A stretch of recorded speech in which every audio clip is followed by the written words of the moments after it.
कड़ाके की सर्दी और वर्षा में कपकपाते हुए वो लोग बिरला हाउस पहुंचे। वहां उन्होंने नारे लगाए, गांधी जी हमें शरण दो, गांधी जी हमें शरण दो।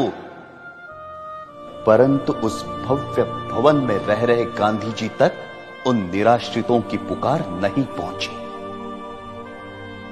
ये मर्मस्पर्शी दृश्य, जिसे देखकर कठोर से कठोर मनुष्य का हृदय भी द्रवित हो जाए, मैंने स्वयं अपनी आंखों से देखा है। क्या उन निराश्रितों ने अपनी मर्जी से उन मस्जिदों में डेरे डाले थे? क्या गांधी जी को उन विषम परिस्थितियों की कल्पना नहीं थी जिनसे बाध्य होकर वो बदनसीब उन मस्जिदों में शरण लेने को मजबूर हुए थे? यदि उन मस्जिदों को खाली कराया जाना उचित था, तो पाकिस्तान के मंदिर खाली कराकर हिंदुओं को सौंपने की मांग गांधी जी ने क्यों नहीं रखी? यदि वो ऐसा करते तभी यह सिद्ध होता कि गांधी जी निष्पक्षता से हिंदू मुस्लिम एकता के इच्छुक थे।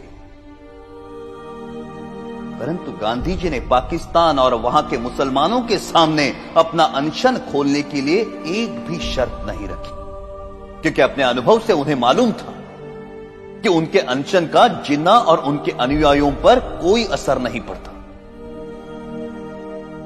गांधी जी ने अपने अनशन से भारत सरकार द्वारा पाकिस्तान सरकार को 55 करोड़ रुपए ना देने के निर्णय को भी पलटवाया, जबकि उन्हें भली भांति पता था कि इस रकम का प्रयोग पाकिस्तान भारत के विरुद्ध चल रहे युद्ध में अपनी विजय के लिए करेगा।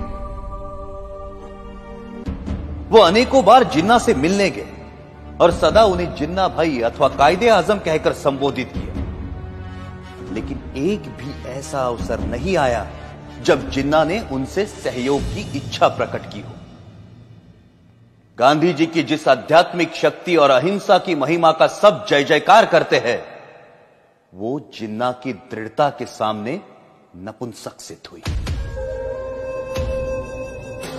जब गांधी जी को यह दिखाई दे चुका था कि वो अपनी आध्यात्मिक शक्ति से जिन्ना को प्रभावित नहीं कर सकते, तो उन्हें अपनी नीति का पुनर्मूल्यांकन करते हुए किसी दूसरे नेता को जिन्ना और मुस्लिम लीग से निपटने का कार्य सौंप देना चाहिए था।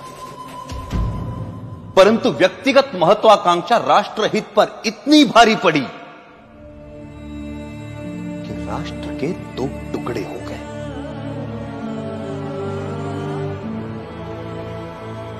हमारे त्यागी और दूरदर्शी नेताओं ने संपूर्ण भारत की स्वाधीनता के लिए स्वतंत्रता संग्राम में भाग लिया था, परंतु देश के विभाजन से वो संयुक्त राष्ट्रीय प्रयास विफल हो गया।